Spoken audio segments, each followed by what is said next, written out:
یہ پین آپ ہی کے لیے بنا ہوا ہے سر، آپ جیسی شخصیت کی انگلیوں میں ایسا ہی نفیس قلم جچتا ہے۔ میں نے مڑ کر دیکھا تو کاؤنٹر پر موجود سیلز مین اپنے سامنے کھڑے شخص سے بات کر رہا تھا۔ کاؤنٹر پر 2 بڑے شاپر رکھے ہوئے تھے جو یقیناً اس آدمی کے تھے۔ میں بچوں کے لیے سامان لے کر کاؤنٹر پر آیا تو وہ شخص بڑی دلچسپ نظروں سے اس پین کو دیکھ رہا تھا۔ کچھ ہی دیر میں اس نے قلم کی رسید بنوائی اور ادائیگی کر کے چلا گیا۔ سپر سٹور سے فارغ ہو کر میں گاڑی میں آ بیٹھا اور ایک بار پھر سپر سٹور والا منظر میرے سامنے آ گیا۔ وہ شخص کافی ساری خریداری کر چکا تھا، بظاہر اس کو اس پین کی ضرورت بھی نہیں تھی، لیکن اس کے باوجود بھی اس کا ہاتھ اپنے بٹوے تک گیا اور نوٹ گن کر دے دیے۔ یکایک میرے ذہن میں کنورسیشنل ہپنوسس کی تکنیک آ گئی۔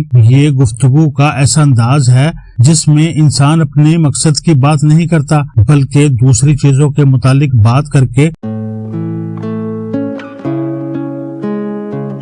مخاطب کے دل میں اپنے مقصد کی بات کے لیے دلچسپی پیدا کر لیتا ہے۔ سیلز مین نے بھی یہ تکنیک اپنائی۔ اس کا مقصد قلم بیچنا تھا، لیکن اس نے براہ راست یہ نہیں کہا کہ جناب آپ یہ قلم خریدیں، بلکہ اس نے پہلے اپنے سامنے کھڑے انسان کی تعریف کی، اس کو اعلیٰ شخص سے ظاہر کیا اور اس کے ذہن میں غیر محسوس طریقے سے یہ بات بٹھا دی کہ کسی معمولی کوالٹی کا قلم آپ کی شخصیت پر سوٹ نہیں کرتا۔ یوں اس کی کوشش رنگ لائی اور اس شخص نے وہ قلم خرید لیا۔ کنورسیشنل ہپنوسس ایک دلچسپ تھیوری ہے جس میں یہ بتایا جاتا ہے کہ آپ دوسروں کے ساتھ ایسے انداز میں گفتگو کریں کہ آپ کے الفاظ ان کو برے بھی نہ لگیں اور غیر محسوس طریقے سے آپ اپنی بات بھی منوا لیں۔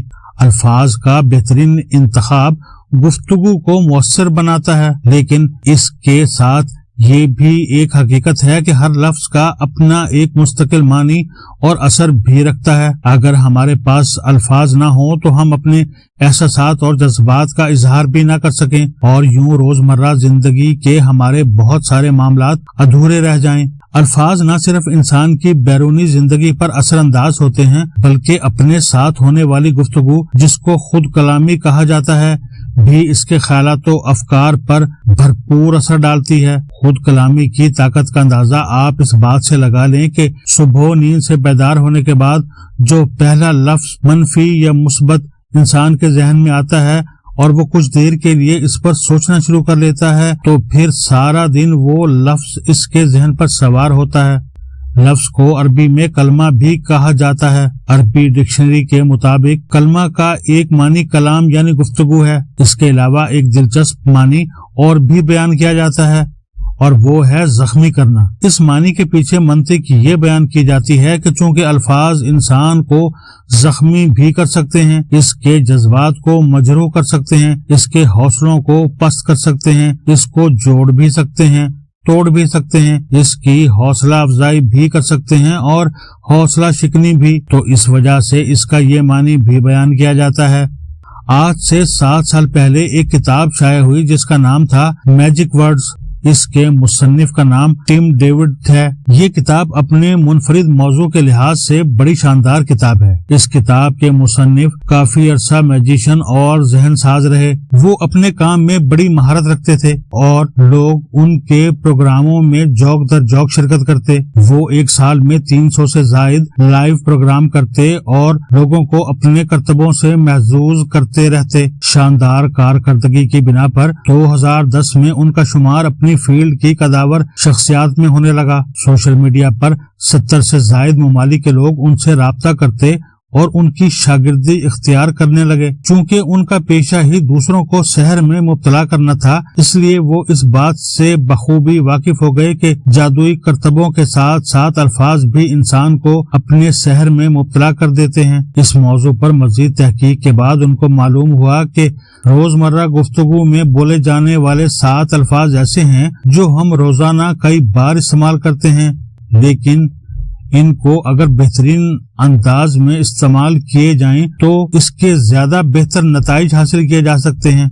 اس کتاب میں چھوٹے چھوٹے نفسیاتی حربے بیان کیے گئے ہیں جن کی بدولت معمولی الفاظ بھی سننے والے پر اپنے اثرات چھوڑتے ہیں اور اس کی سوچ، رویے اور عادت میں تبدیلی لاتے ہیں۔ الفاظ کے جادو کا یہ کھیل اس قدر زبردست ہے کہ کسی بھی انسان کے رویے کو بدلنے کے لیے براہ راست اس کو بتانا نہیں پڑتا، بلکہ اس کے لاشعور میں ایک نئی بات ڈال دی جاتی ہے۔ وہ بات اس کے ذہن کو سوچنے پر مجبور کرتی ہے، سوچنے سے عمل وجود میں آتا ہے اور یوں متوقع نتائج نکل آتے ہیں۔ اس کتاب میں بیان کردہ ٹم ڈیوڈ کے وہ 7 الفاظ مندرجہ ذیل ہیں۔ نمبر 1، جی ہاں۔ جب بھی کسی گفتگو میں آپ جی ہاں یا ٹھیک ہے سے آغاز کرتے ہیں تو جو بات کرنے والا ہے اس کے دل میں آپ کے لیے قدر پیدا ہو جاتی ہے، اگرچہ آپ اس کی سوچ سے اختلاف رکھیں۔ اس کے برعکس جب آپ کسی کی بات سن کر نہ یا نہیں سے اپنی بات کا آغاز کرتے ہیں تو اس سے تکرار پیدا ہو جاتی ہے۔ تکرار سے بات طویل سے طویل ہوتی جاتی ہے اور اس کا کوئی حل نہیں نکلتا۔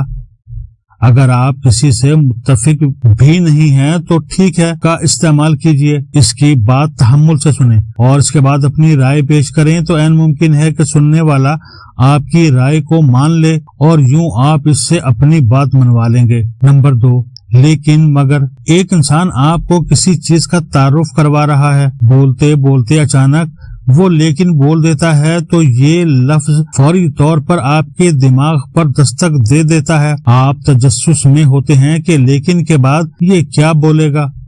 لیکن مگر یہ دونوں الفاظ 2 جملوں کے درمیان استعمال ہوتے ہیں اور عام طور پر جب یہ الفاظ بولے جائیں تو اس کا مطلب یہ ہوتا ہے کہ پہلے جو بات کی گئی ہے اب اس کی نفی کی جا رہی ہے۔ لیکن سے پہلے واقعے کا ذکر ہوتا ہے اور اس کے بعد والے جملے میں اس واقعے کا سبب بیان کیا جاتا ہے۔ لیکن کے بعد والے جملے کی بڑی طاقت ہوتی ہے کیونکہ وہ پوری دلیل کے ساتھ بولا جاتا ہے۔ آپ کو کسی سے گفتگو کے دوران دوسرے کی رائے کے خلاف اپنی بات منوانے میں مشکل پیش آئے تو آپ لیکن کی طاقت کو استعمال کر سکتے ہیں۔ اپنی گفتگو ہاں سے شروع کیجیے، پھر سامنے والے کی رائے یا یقین کو پہلے جملے کے طور پر دہرائیے اور لیکن لگائیے۔ اس کے بعد اپنی رائے یا یقین جو دوسرا جملہ ہوگا وہ ادا کیجیے۔ نمبر 3، کیونکہ ہمارے دماغ حقائق کی تلاش میں رہتے ہیں، ہم وہ چیزیں بآسانی تسلیم کر لیتے ہیں جن کی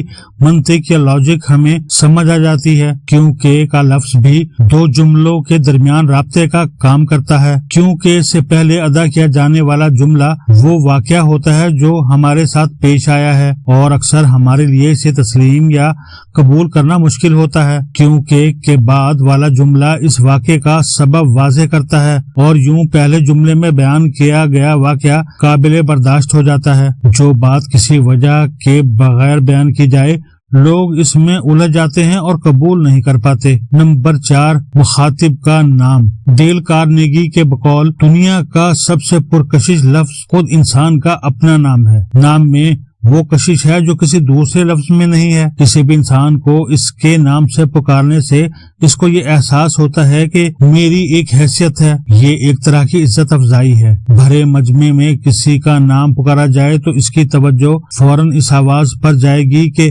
کس نے کہاں سے اس کا نام پکارا ہے۔ ہر انسان کو اس کے نام سے پکاریے، یوں اس کے دل میں آپ کے لیے عزت بڑھے گی۔ نمبر 5، اگر کا لفظ جملے میں موجود مزاحمت کی قوت کو توڑ دیتا ہے اور سننے والے کو ایک نئی امید دیتا ہے۔ اگر کا لفظ جب بھی گفتگو میں بولا جائے تو سننے والے کو یہ احساس ہو جاتا ہے کہ بولنے والا اس پر اپنی گفتگو مسلط نہیں کر رہا بلکہ وہ اس کو بھرپور اہمیت دے رہا ہے اور اس کی مشاورت سے ہی کوئی فیصلہ کرنا چاہتا ہے۔ مثلاً آپ کے دوست اس بات کے خواہش مند ہیں کہ آپ ان کے ساتھ سیر کے لیے جائیں، لیکن آپ کسی ضروری کام میں مصروف ہیں اور آپ ان سے کہتے ہیں اگر ہم لوگ شام کو چلے جائیں تو یہ جملہ زیادہ مؤثر ہے بنسبت اس کے کہ آپ جانے سے انکار ہی کر دیں۔ نمبر 6، مدد۔ روزمرہ زندگی میں ہمیں اکثر دوستوں کی مدد کی ضرورت پڑتی ہے، لیکن اکثر اوقات یہ مدد ایسے بے ہنگم انداز میں مانگی جاتی ہے کہ